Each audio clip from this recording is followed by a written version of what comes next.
Hello friends, आज हम बात करने वाले हैं भारत के उस प्रोजेक्ट की जो आने वाले सालों में भारत का सिंगापुर या दुबई बन सकता है। नाम है ग्रेट निकोबार प्रोजेक्ट, जिसे बनाने में 81,000 करोड़ रुपए लगेगा। डिफेंस और ट्रेड के हिसाब से यह लोकेशन काफी स्ट्रेटेजिक है। यहाँ पर नेवी का एक नेवल शिपयार्ड भी बनेगा जो हमारी नेवी को मजबूती देगा। दुनिया का 30% मेरीटाइम ट्रेड यहीं से होकर गुजरता है। सिंगापुर अपने पोर्ट की बदौलत 40 बिलियन यूएस डॉलर की कमाई करता है और इस पोर्ट के बनने के बाद पोर्ट से होने वाली कमाई के मामले में हम सिंगापुर, दुबई और चीन के समकक्ष होंगे। लेकिन एनवायरमेंटलिस्ट और विपक्षी पार्टियां इसका विरोध कर रही हैं। उनका कहना है कि इससे प्रकृति को काफी नुकसान होगा। तो चलिए जानते हैं पूरी कहानी, बिजनेस की पूरी बात लॉजिक के साथ। अगर चैनल को नहीं सब्सक्राइब किया है तो सब्सक्राइब कर लें, क्योंकि मैं इसी तरह के वीडियो लाता रहता हूँ। दोस्तों, भारत के पूर्वी दक्षिणी कोने पर स्थित है अंडमान और निकोबार द्वीप समूह। यह 836 द्वीपों से बना एक केंद्र शासित प्रदेश है। 836 द्वीपों में से सिर्फ 31 द्वीपों पर ही आदमी रहते हैं, बाकी 805 द्वीपों पर घने जंगल हैं। अगर आप मैप पर देखेंगे तो पाएंगे कि सबसे पहले नॉर्थ अंडमान, उसके नीचे यानी साउथ में मिडल अंडमान और फिर साउथ अंडमान, और इन सबके सबसे नीचे में निकोबार द्वीप समूह है। और इस निकोबार द्वीप समूह के सबसे नीचे यानी साउथ में ग्रेट निकोबार है। और आज हम इसी ग्रेट निकोबार में बनने वाले ग्रेट निकोबार प्रोजेक्ट की चर्चा कर रहे हैं। यहाँ डेंस फॉरेस्ट है, 2 नेशनल पार्क है, कैम्बेल बे और गलीथिया बे, और साथ ही यहाँ एक बायोस्फीयर रिजर्व भी है। यानी ये इलाका प्रकृति के लिए खास है। यहाँ एक खास तरह का टर्टल पाया जाता है जिसका नाम है लेदर बैक टर्टल, और यहीं पर डुगोंग यानी सी काऊ भी पाया जाता है। और ऐसा कहा जाता है कि इस स्ट्रेटेजिक लोकेशन पर पोर्ट बनाने से इन मेरीटाइम जीवों को खतरा है। जिस आइलैंड पर पोर्ट बनाने की बात चल रही है उस पर बहुत ही कम लोग रहते हैं और मेरीटाइम जीवों के लिए यह एक सुरक्षित जगह है। इसी जगह पर रहते हैं सौंपेन ट्राइब। एक अनुमान के अनुसार इनकी कुल संख्या 200 से 400 के बीच है और यह देश दुनिया से अलग थलग है। और लोगों का कहना है कि ग्रेट निकोबार प्रोजेक्ट से इन ट्राइब को भी खतरा है। ग्रेट निकोबार द्वीप भारत से 1400 किलोमीटर की दूरी पर है और यहाँ आने के लिए अभी तक कोई साधन नहीं है। यहाँ पर रहने वाले लोग पूरी दुनिया से अलग थलग हैं। ग्रेट निकोबार द्वीप समूह को भारत से जोड़ने के लिए सिर्फ एक शिप है जिसका नाम है एमवी नालंदा। तो प्रश्न उठता है कि ऐसी जगह जहाँ कोई रहता नहीं है, कहने का मतलब इतने बड़े द्वीप पर सिर्फ 211 लोग रहते हैं, वैसी जगह पर भारत सरकार 81,000 करोड़ रुपए क्यों खर्च करना चाहती है? तो इसके लिए अब जरा इस मैप को देखिए। ग्रेट निकोबार से सुमात्रा सिर्फ कुछ नॉटिकल माइल की दूरी पर है और इसके पास से गुजरता है दुनिया का सबसे अहम रास्ता, मलक्का स्ट्रेट। यही वो रास्ता है जिससे होकर चीन का ज्यादातर ट्रेड साउथ चाइना सी तक पहुंचता है। अगर ये रास्ता बंद हो जाए तो चीन को अरबों डॉलर का नुकसान होगा। यानी चीन के साथ किसी भी तरह की डोकलाम वाली स्थिति बनती है तो हम इस मलक्का स्ट्रेट को चोक कर सकते हैं और तब चीन जैसी कंट्री घुटने पर आ सकती है। यानी समझ लीजिए ग्रेट निकोबार की लोकेशन अपने आप में स्ट्रेटेजिक है। यह हिंद महासागर, बंगाल की खाड़ी और अंडमान सागर तीनों के जंक्शन पर है। मलक्का स्टेट भी इसके बिल्कुल पास है, जबकि उत्तर में म्यांमार इसके काफी करीब है। स्टेट ऑफ मलक्का से हर साल दुनिया का 30% मेरीटाइम ट्रेड होता है। इसकी बर्थ 3.5 ट्रिलियन डॉलर है। इससे सिंगापुर हर साल 40 बिलियन डॉलर कमाता है। चीन दुनिया की वर्ल्ड फैक्ट्री के रूप में जाना जाता है और इसका एक बड़ा ट्रेड इसी रूट से होता है। चीन अपना 80% क्रूड ऑयल को इसी रास्ते से आयात करता है। भारत अगर इस ग्रेट निकोबार प्रोजेक्ट को बनाता है तो चीन के एग्रेशन को कंट्रोल करने में मदद मिलेगी। दूसरा, पोर्ट से होने वाली कमाई से सिंगापुर एक डेवलप्ड कंट्री हो चुका है जो एक समय में इंडिया के जैसा था।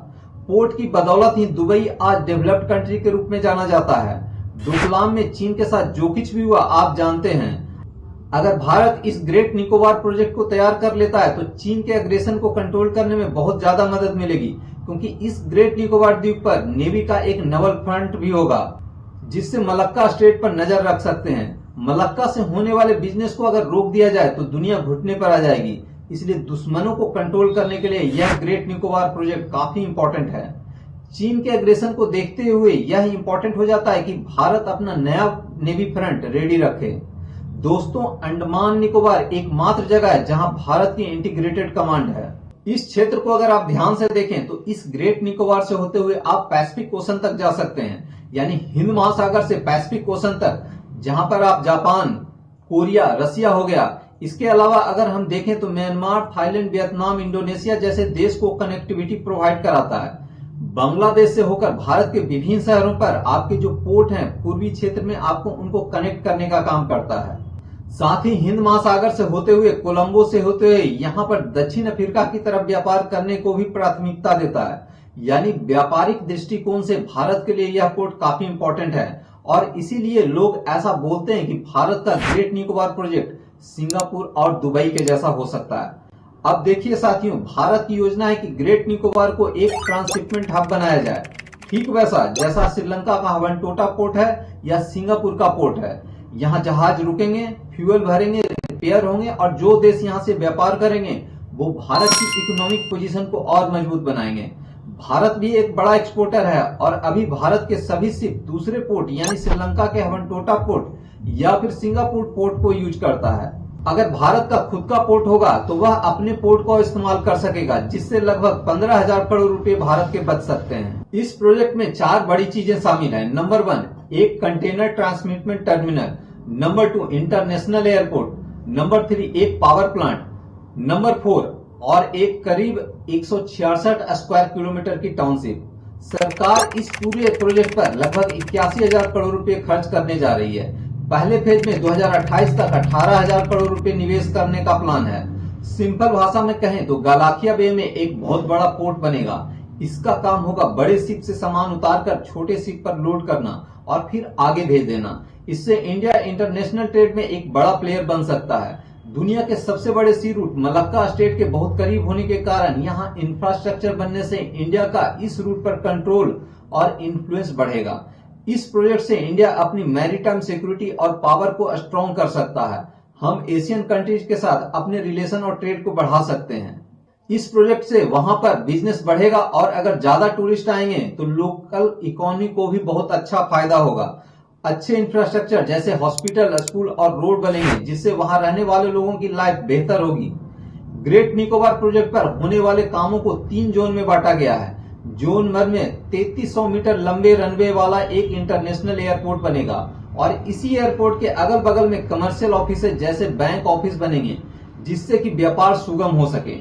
नागरिक संपर्क इससे बेहतर होगा, पर्यटन को बढ़ावा मिलेगा और साथ ही साथ भारत की रक्षा क्षमता यानी कि फाइटर जेट से लेकर यहाँ पर किसी भी तरीके के युद्ध या आक्रमण के दौरान क्षेत्र के माध्यम से हम यहाँ पर भारत की सुरक्षा व्यवस्था को मजबूत कर सकते हैं। जोन 2 में 3 लाख लोगों के रहने के लिए 166 स्क्वायर किलोमीटर पर घर बनेंगे, यानी पूरा एक शहर बसेगा और जो लोग यहाँ पर रहते हैं या जो टूरिस्ट यहाँ पर आएंगे उनके लिए यहाँ पर एक अस्पताल भी होगा।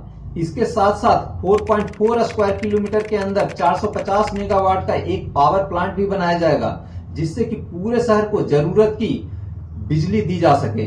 जोन 3 में एडवेंचर पार्क होंगे और फिल्म की शूटिंग के लिए लोकेशन होंगे।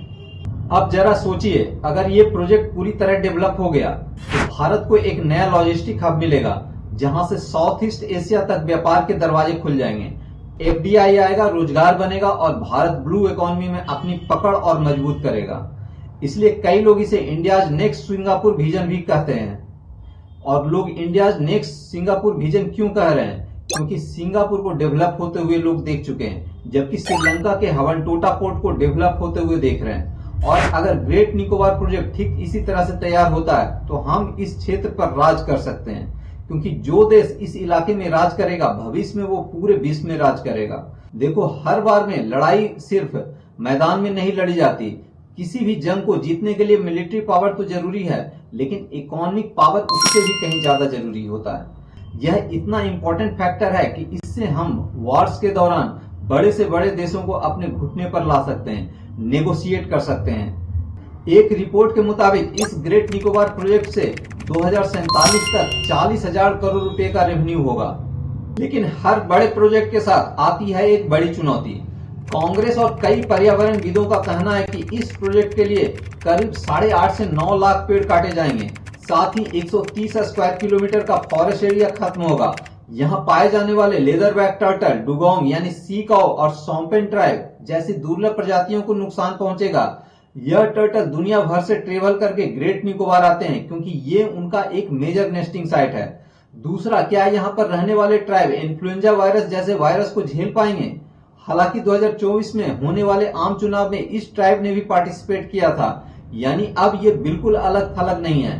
कांग्रेस के नेता जयराम रमेश कहते हैं, विकास के नाम पर प्रकृति को खत्म मत करो।